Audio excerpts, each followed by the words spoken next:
Maging alerto po tayo sa lahat ng oras at lagi po nating paalalahanan ang ating mga tindera o staff ng ating mga tindahan sa mga scammer dahil marami pa rin sa ating mga kababayan ang hindi pa aware sa mga ganitong modus. Dahil dito sa isang mommy house sa Santa Cruz, Manila, muli na namang nambiktima itong scammer.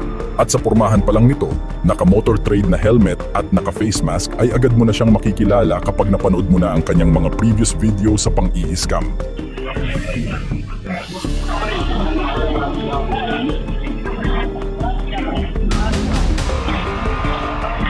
As usual, mag-o-order at magbabayad ng 1K. Pero hindi niya ito ibabalik kagaya ng style nung isa pang scammer dahil masarap ang mami dito. After siya mag-abot ng 1K, ay inihanda na rin nito ang eksaktong barya para sa binili niya. Kaya pagbalik ng tindera ng 1K sa kanya, ay agad niya itong pinalitan ng 100.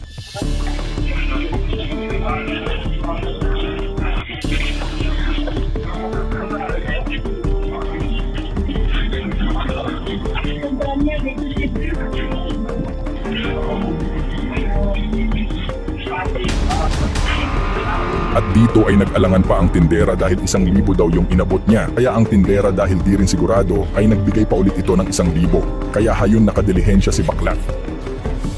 Kaya tanging pag-share nyo na lang ng mga videos na ito ang magagawa nating tulong sa ating mga kababayan upang mas marami pa ang makaalam at makakilala sa mga scammer na ito dahil hanggang sa ngayon ay patuloy pa rin itong nambibiktima sa ating mga tindera.